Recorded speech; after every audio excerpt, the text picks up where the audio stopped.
What's good, y'all? Welcome back to the channel again. This one is going to be a multi-part series. I'm thinking probably 2 or 3 because I want to, well, first and foremost, shout out to Robert Smith again because he told me about this in the last comment on the last video that I did.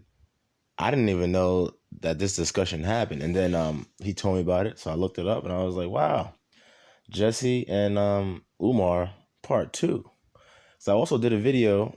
I might have did 2 videos. I think it might have just been one, but yeah, whatever. I definitely did a video regarding Jesse Lee Peterson and Umar Johnson a couple months ago. And I'm very happy that they were able to get on this panel, which I've never heard of. Never heard of foxsoul. I guess that's a thing. Never heard of this chick, Tammy Mack. I think I've seen this dude, Michael Imhotep, before. Who? Oh man, we're gonna get into him. We're definitely gonna get into him. So I'm making this series because there's a lot in it, and they touch different bases. So I'm gonna be able to address certain things and also point out other things because obviously they all have different perspectives. Now, with that all being said, I've done many videos using Jesse Lee Peterson's show as a backdrop. Now, Jesse says a lot of things that I agree with. And I mean, he says some other things that are just off the fucking walls. But overall, I do know that Jesse has an image of being a quote unquote coon and quote unquote Uncle Tom. But there's this YouTuber named Chronicles of Judah, and he made a series of videos called "Who Are the Real Coons?" And it's very revelatory in our approach to who's a coon. The real coons are the people that are literally ravaging and destroying the neighborhoods right now as we speak. Last time I checked, Jesse Lee Peterson isn't in the hood or the quote unquote black community, selling drugs, selling guns or shooting guns or holding gang initiations. Okay, last time I checked, he wasn't doing any of that. Last time I checked, he started a foundation called Bond, which started out, and many people don't know this about Jesse. He started out Bond to help rebuild the black community by rebuilding a black man. And then he broadened it to just be rebuilding the community by rebuilding the man. So everyone for everyone that says all these negative things about Jesse's been doing a lot of work for the quote unquote black community. And also, he's not one of the people that's going to be all up front, saying, "Oh, well, telling you about it." And that's pretty much what a real man does. A real man just does things. A real man doesn't do things seeking any kind of like a reward or notification for it. You just do it. That's just what real men do. So yeah. And again, I'm not trying to come out and praise Jesse at all, but I'm just trying to place proper appraisal on him and his character from how I see it. Because I know many people, they just hear, certain things coming from one side about him and they don't know a lot of the other stuff. But anyway, with that being the case, I'm going to play the video and there's many issues to be unpacked in this. So I'm probably going to be stopping the video frequently to address things and to laugh because there's a lot to laugh at as well. Care about the word sellout? Well, in reality, there's no such thing as sellout. Our battle is a spiritual battle. It's a warfare between. So there's no such thing as sellout. No, that's not true, Jesse. That's not true. Jesse likes to approach the world from a very, very basic, rudimentary level, where he tries to just act like a lot of things don't exist. So like racism, I partially agree with Jesse about racism because I don't. Well, race is a made up construct. One, okay, that's what race is. All right, it's a corporate designation given to different people based off of like phenotypes and shit like that. Has nothing to do with culture or anything that we would use to trace people back through the annals of time. So it's not real. So because race isn't real, obviously, racism isn't real. Now, is there, bigotry and hatred and ignorance and all that stuff? Yes. That people call racism? Yes. So I understand that. So when I say racism doesn't exist, I'm not sitting here saying that people don't have issue with other people solely because of how they look, their phenotype and stuff like that. I'm not saying that. I'm saying overall, race isn't fucking real. Okay, race isn't that's a made up thing. So by extension, racism isn't real. Now Jesse Lee Peterson will tell you that racism isn't real at all. Like even like across the board. So that's where he and I part on that. But yes, obviously there are sellouts. One of the people on this panel, Mr. quote unquote Dr. Umar Johnson, in my opinion, is a sellout. Why? Because he hasn't built the school.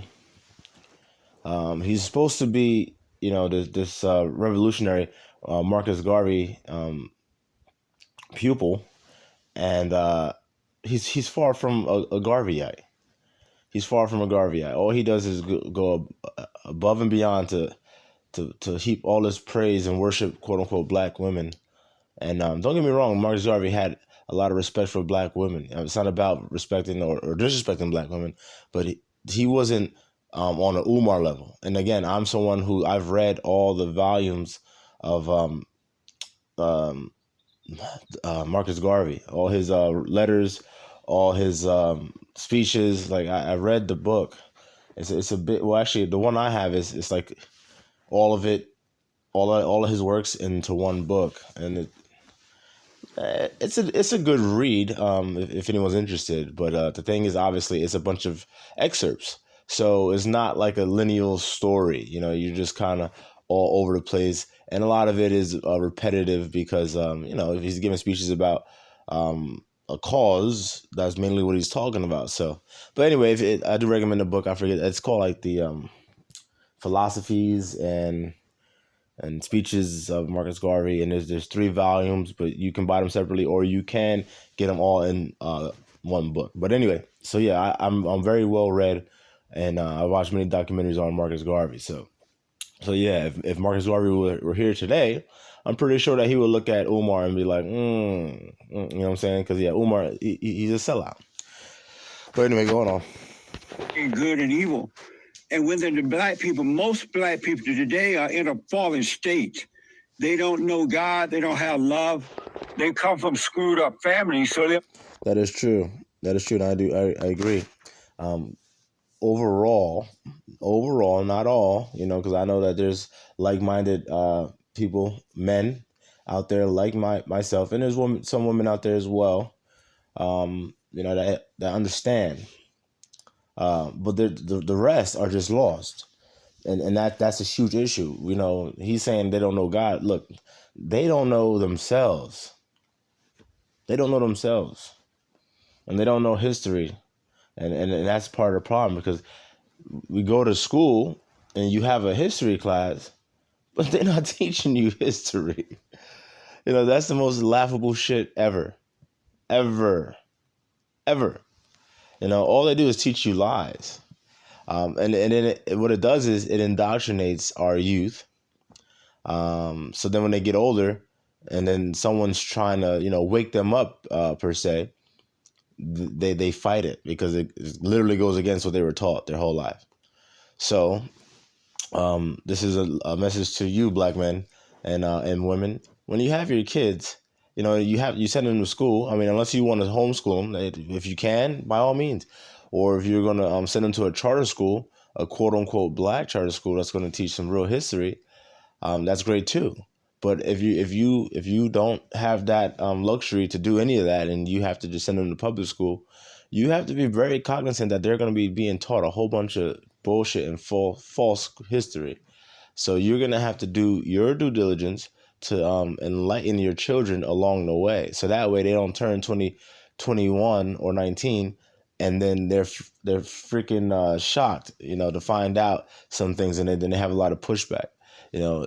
As the man, it is your responsibility to be leading and teaching your household.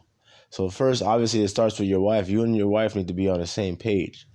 Okay, I'm hoping that you are if that's your wife. You know what I'm saying? So, uh, that's the way it should be. And then obviously, when you have children, you teach them. Okay, that is literally your role. All right. So moving on. Very angry.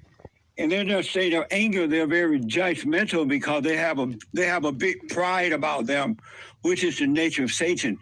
And so when other blacks overcome that fallen state and return to what is right and love what is right and love God with all their heart, soul, and might, and their neighbor as themselves, the blacks who are in a fallen state cannot handle that because they're very judgmental.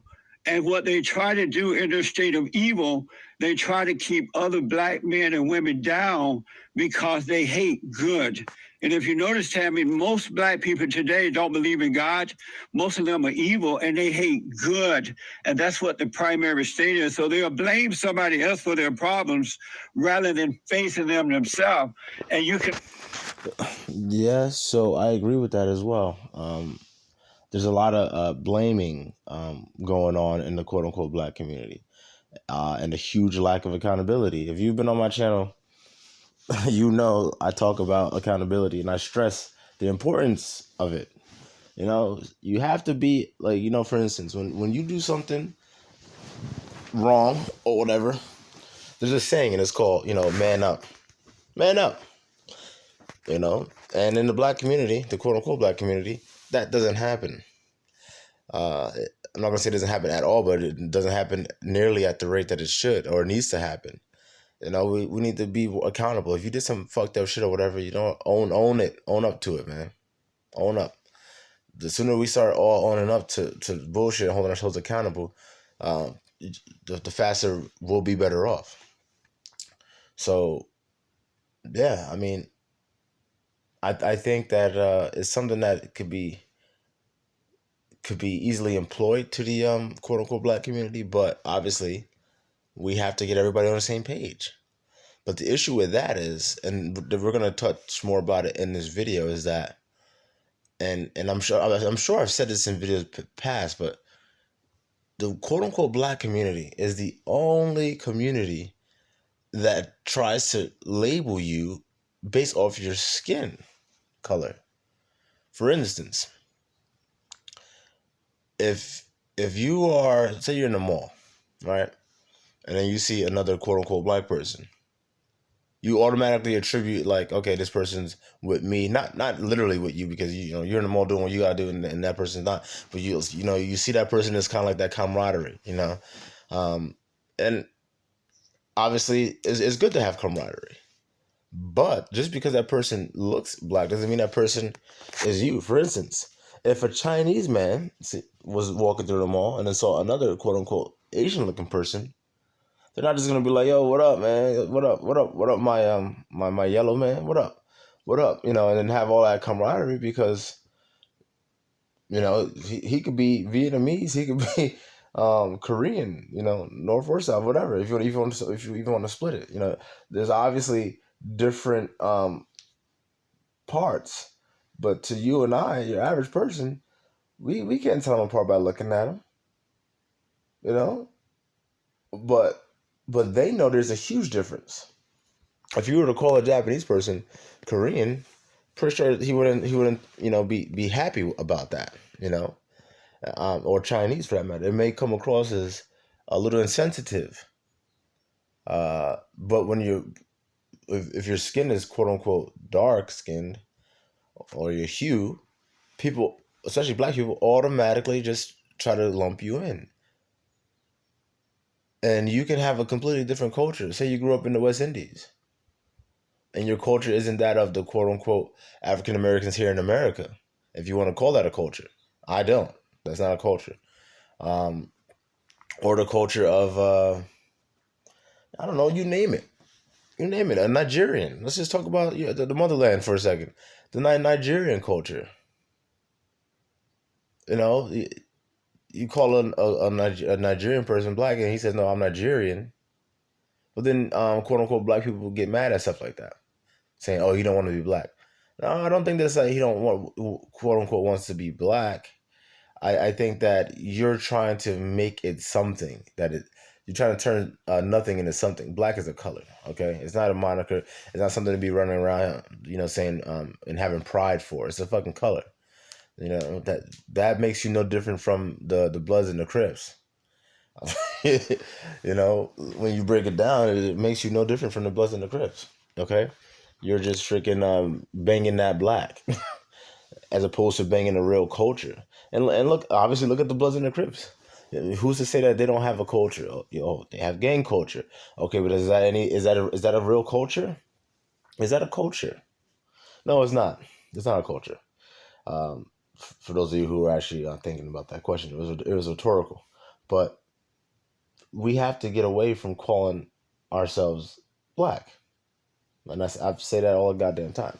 That's why I say quote unquote and so called, because we don't need to use that. We don't need to tie ourselves to some color and then be upset when others choose not to.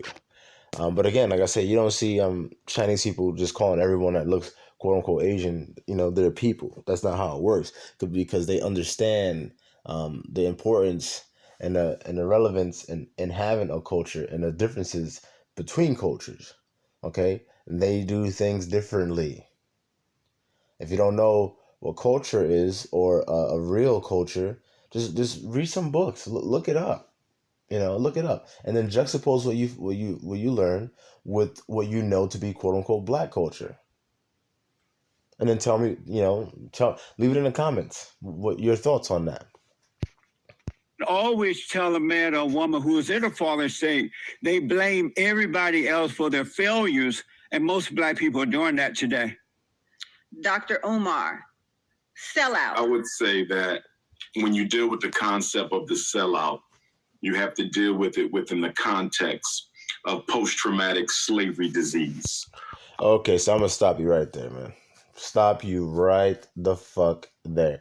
I remember the first time I heard someone say what he just said, post-traumatic slave disease. Listen to me. Listen to me very carefully. That's some bullshit. Okay? And all that is the ultimate embracing of victim mentality. Okay, that's all that is. The ultimate embracing of victim mentality. Post-traumatic slave disease. Dude, Umar, you and I have never been a slave a day in our fucking life. Similar to you, Umar, I have a YouTube channel. So therefore I have a platform. In this country, America, I have a platform. So not only am I a slave, not only am I not a slave, I have a platform to say what I want, about what I want, when I want. And so do you, Umar. So post-traumatic slave disease applies to you and I. How? And I know that they try to say, oh well, because of the people and over the years, being second class citizens and no. What that is a permanent fucking crutch that you're trying to fucking lean on, and that is a huge part of the fucking problem. And that goes back to my point about Marcus Garvey. That is some shit that he never said. I don't believe he would have ever said, based off of my readings of him. And if he were alive today and heard you say that shit, he would look at you like you are a weak son of a bitch. Like, seriously, Mr. Frederick Douglass Marcus Garvey Academy. Like, Umar, I done told you and I'm going to tell you again. Leave Marcus Garvey's name out of your fucking mouth, man. Okay? Every time you say his name, that nigga's spinning in his fucking grave. All right? Please, leave that nigga name out your fucking mouth. All right? You want to keep scamming and doing all that stuff, but knock yourself the fuck out. But leave his fucking name out your mouth, because I'm starting to think that you don't know shit about Marcus Garvey. I always say that the Negro is one of the greatest creations of the modern era, because the Negro is the only organism that will work against its own best interests without being paid to do so. And when we deal with the politics of selling out, we have to recognize that selling out is extremely accepted in the Black community because the Black community has never created a code of conduct for its members. That is AKA for a culture. When he's pretty much saying what I've just said, which is true. If you have a culture, that is the code of conduct. Okay, that is the code of conduct. It's ingrained. The code of conduct is ingrained in the culture. The culture is you do certain things certain ways, and you do it that way because of this, and that is the culture. And obviously, in it, there are inherent expectations. For instance, in the Muslim culture, the expectations are that the women are going to have their bodies covered. Okay, that's the code of conduct. So if you juxtapose that with a different culture, like the quote unquote American culture, American women don't do that. So there are two different cultures, and the men don't expect them to. If the men had that expectation and that was part of the culture, if the women's weren't wearing their garb, then obviously there'd be an issue. Or for instance, if they stopped wearing it over in the Muslim countries, then it would be an issue because that's breaking the culture. You understand? The culture holds the code of conduct. And obviously the Black community doesn't have a culture. Therefore, there is no standard of operation. It's a fucking free-for-all.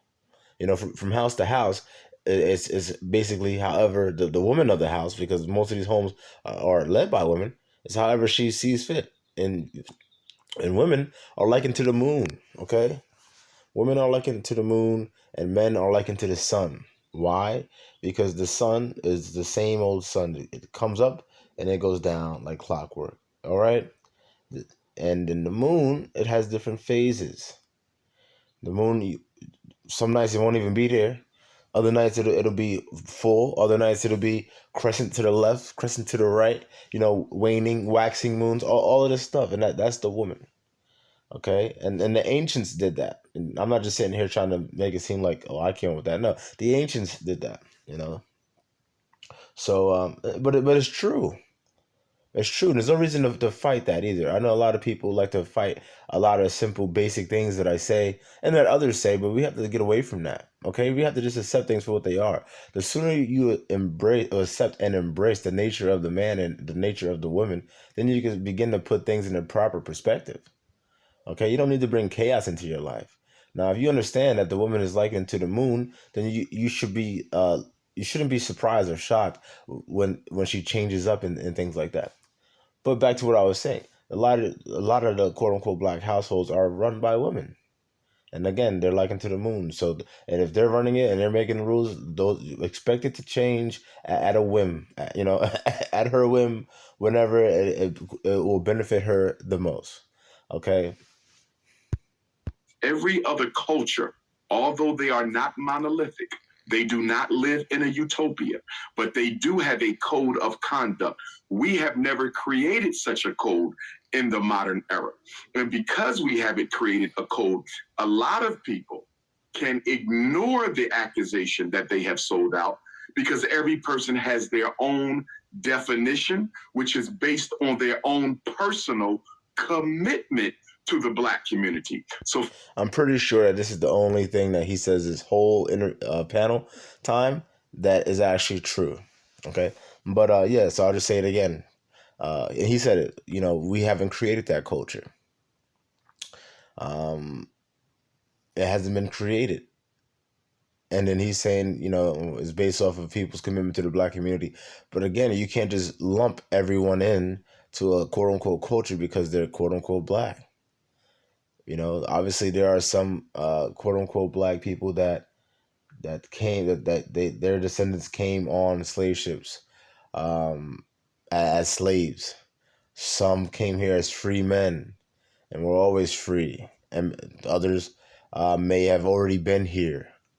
Okay, they may have been Aboriginal peoples to this area. Now, I know that some people know, but others don't know about the Folsom people that was native to North America. Obviously, you go all around the fucking globe, and there's just quote unquote black people. So there's also this narrative like, oh, Africa, Africa, Africa. Look, man, look. Unless you're just gonna take it all the way back to the whole, okay, they say life all created or was created in Africa, so then Africa would be obviously the motherland of all human life, right? So then by that logic, then everyone would have derived from Africa somehow, some way. Okay, but again, that's if you want to go by that. If you want to go by, just basically, it began in different places because there's islands out there that literally have quote unquote black people on it. You know, like for instance, the North Sentinel Islands. They're out there and they are black as hell. And that island is literally far from Africa. It's closer to India. There's more other islands off the coast of India and in the Pacific, like everywhere. There's black people. So this whole notion that if you're black in America, you came from Africa. No, no, not quite. Now, obviously, you would have to do a lot of research to figure out, where your people come from, and how you got your phenotype.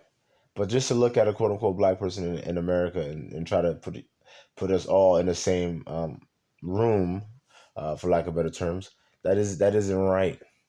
Okay, and that's also another reason why we can't seem to get together as a collective because you're trying to jumble up a whole bunch of pieces that just don't need to be together. But I'm gonna stop this one and I'm gonna pick up in part two. And damn, only 5 minutes in, and we didn't even get to the juice yet. Oh my god.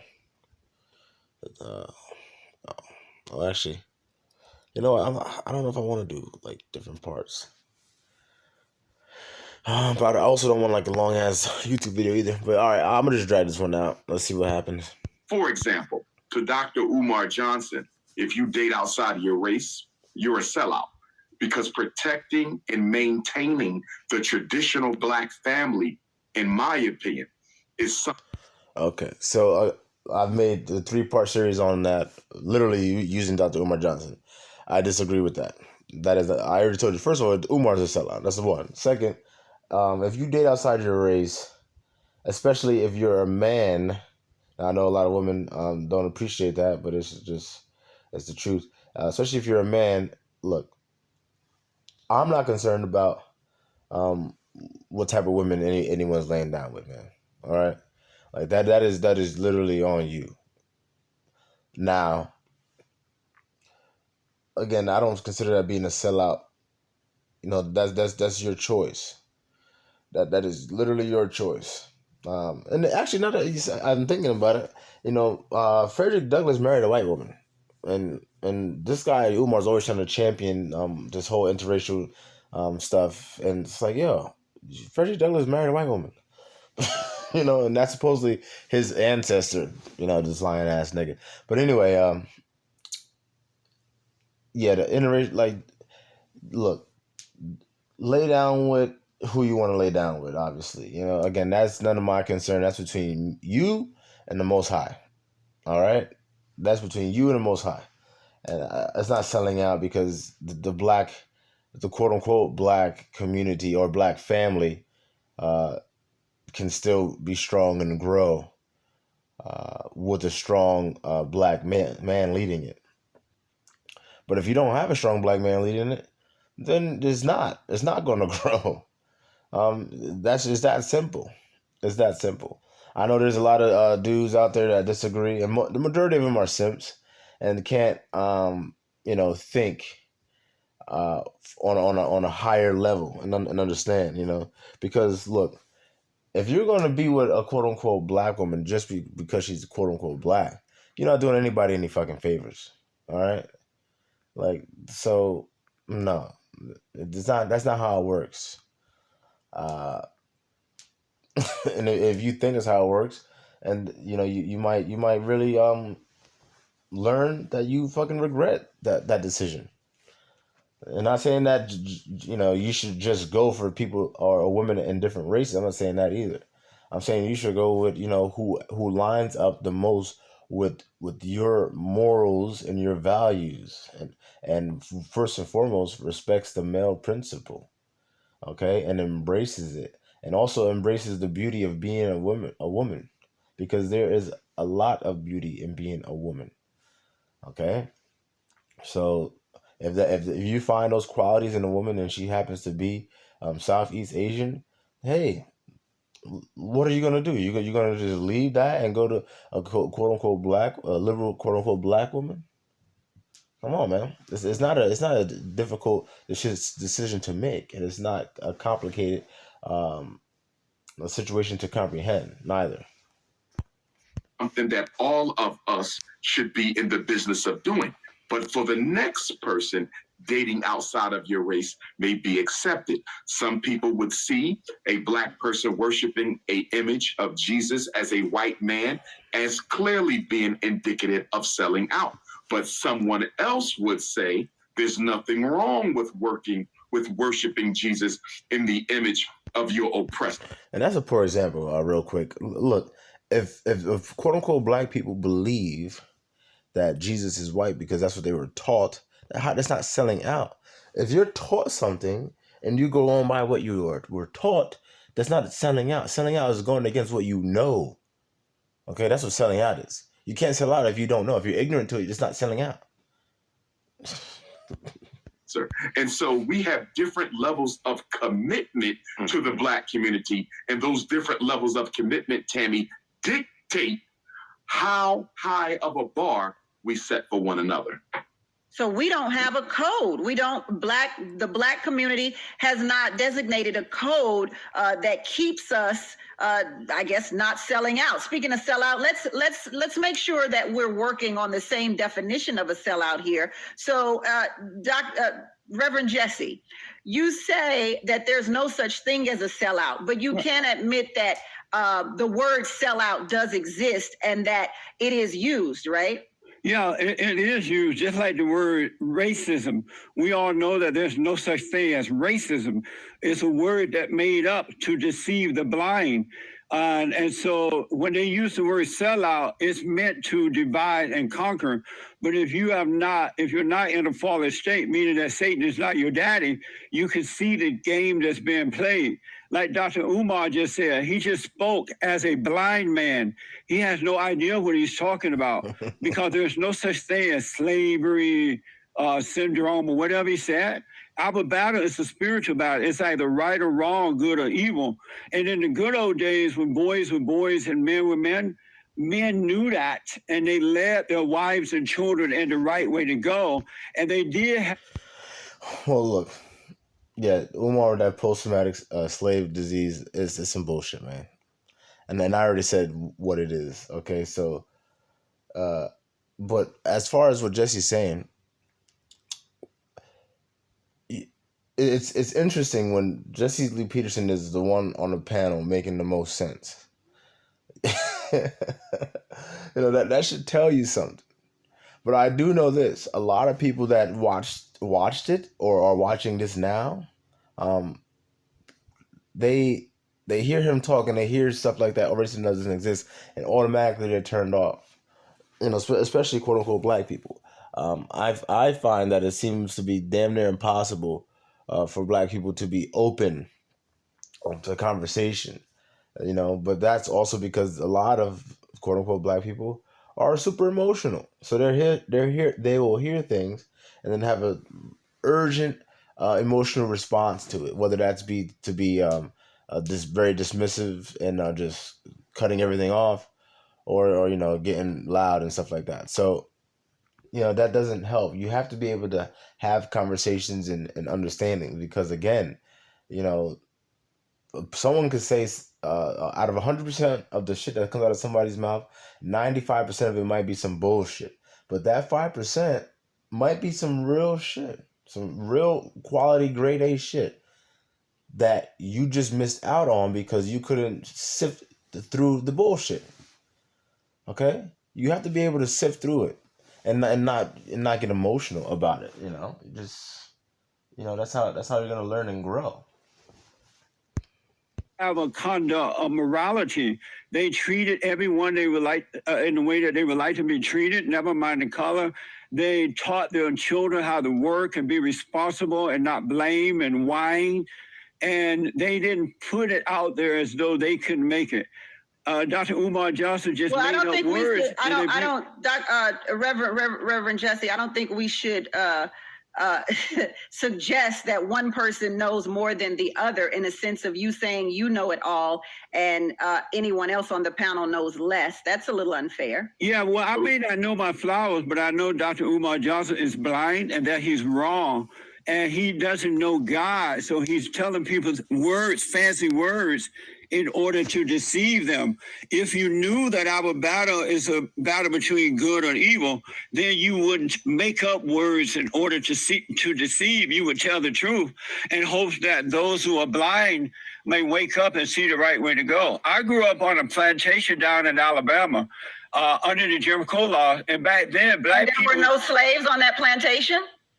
Well, yeah, they had, as a matter of fact, my grandparents' parents ran the plantation, but they was... If you look at the faces of these people, as Jesse's talking, it gives you insight on how they think and what they're thinking. And this guy, Michael Imhotep, well, first of all, I highly, highly doubt Imhotep is his last name. So I'm assuming that he's one of those, comedic dudes, these fucking comedic niggas, man. I swear to God, they crack me up. Michael Imhotep. Yeah, these comedic niggas. Everyone over here is fucking from ancient Kemet and shit. Come on, man. But yeah, look, if you just look at his face, and whenever Jesse brings up race, he's like, super like against it. And the issue with that is they want to keep perpetuating these race talks. And honestly, there's no reason to continue to perpetuate these race talks because they don't end. Now, some people might say, "Oh, but Doug, but you talk about race sometimes on your channel." I talk about race as it pertains to the quote unquote black man, and I offer ways around common pitfalls that I see. I'm not having discussions about the white man and the black man, and the black man's better and the black man's actually this, that, and the third. And I'm not having any of those fucking discussions. I've never had that, and I never say never, but I probably won't. I don't see myself doing it because I don't see it relevant to the day-to-day life for quote unquote black men. Okay, so my advice to y'all would be to stay away from talking about race. Like these race debates and racism and stuff like that. Look, man, control what the fuck you can control. Run your house and teach your house the right way, okay? And then obviously, if you can give back to the community, knowledge. Everyone's talking about giving back, food drives and shit like that. Look, nah. You feed a man, he's full for a day. You teach a man how to fish, he's full for the rest of his life. So like all these community activities and stuff like that, I'm not really for that.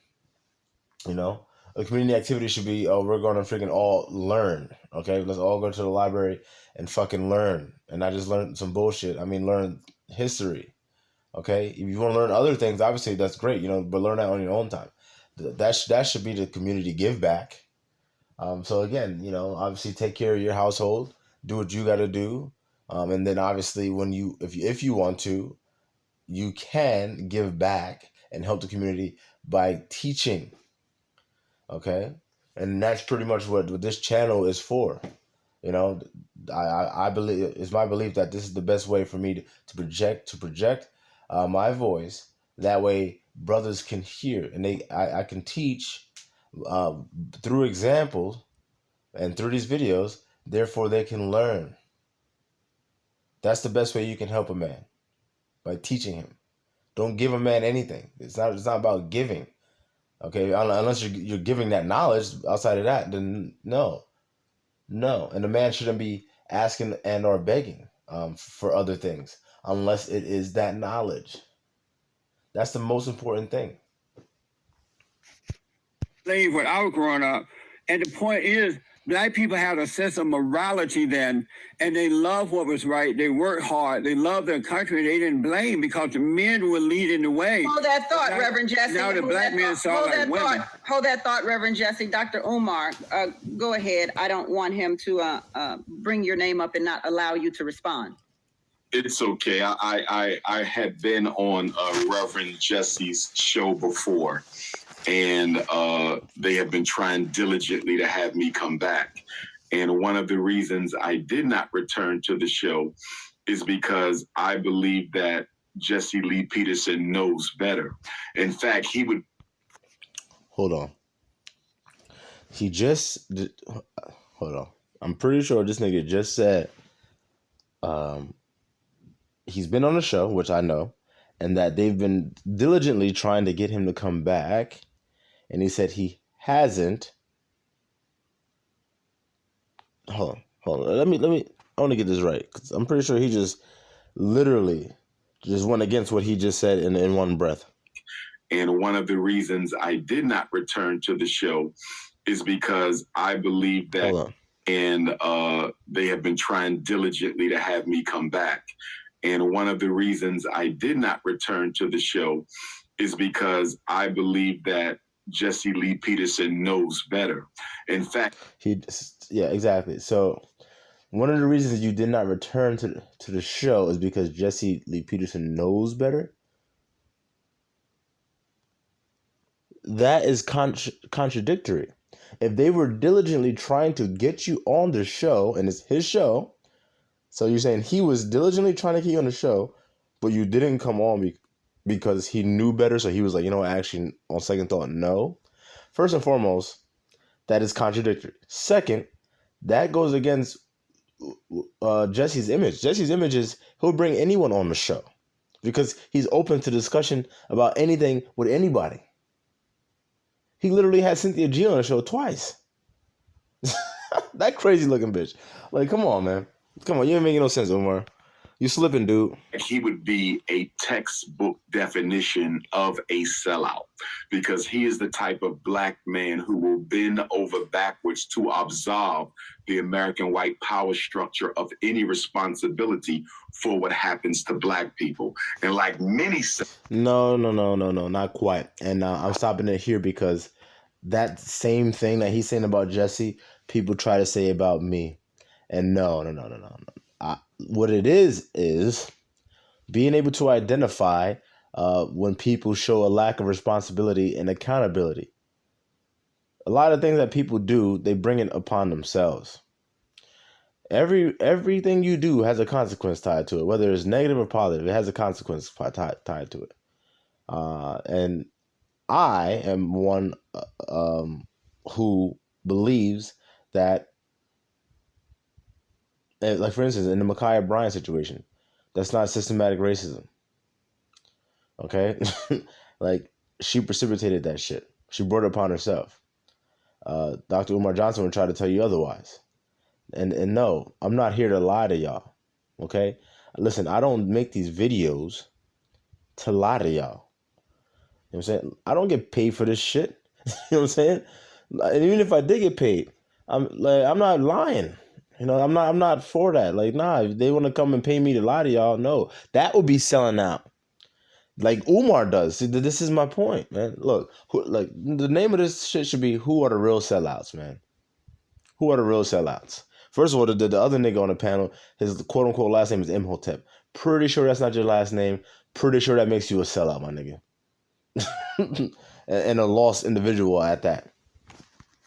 Sellouts. They always ignore or they try to retreat away from acknowledging the role that systemic racism plays in the life of black people. Racism is not only about the individual mistreatment of black people, it is about the systemic mistreatment of Black people. See, racism is a system that all white...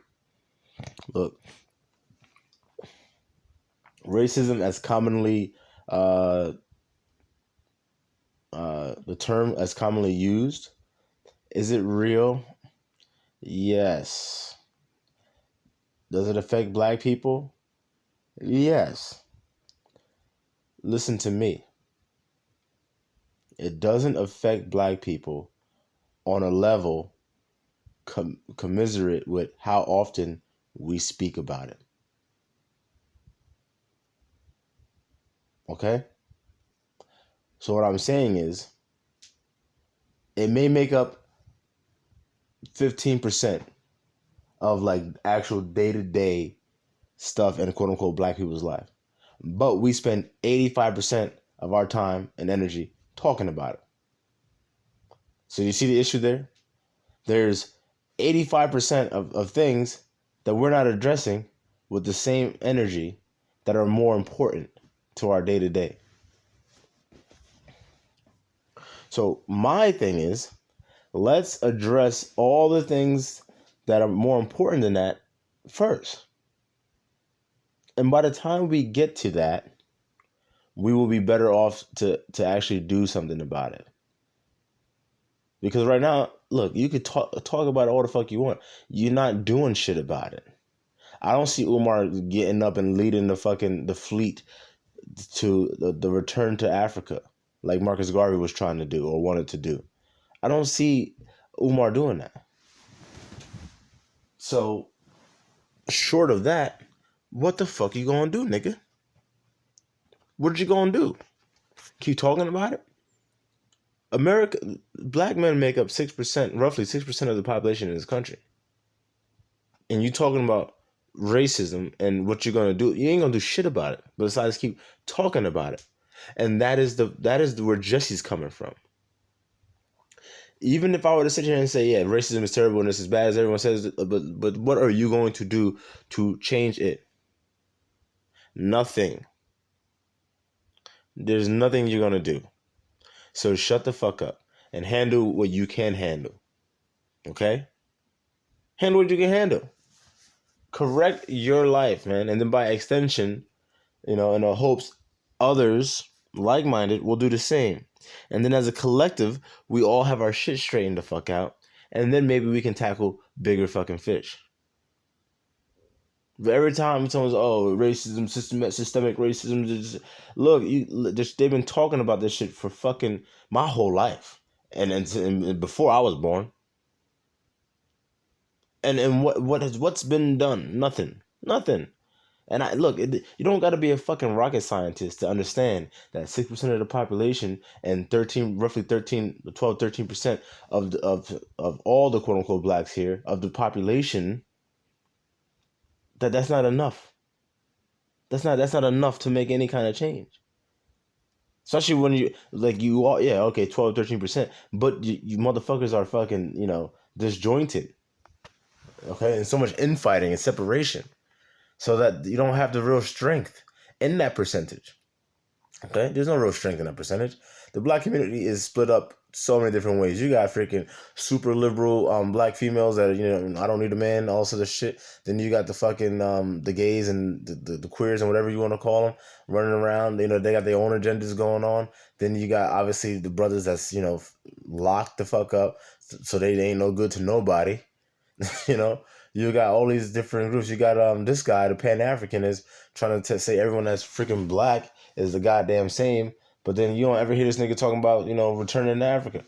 So what are you talking about? Then you got the other nigga, Mr. Imhotep, who obviously thinks he's a fucking descendant of ancient Kemet or some shit, or just a fanboy of that. Like all these different, different things.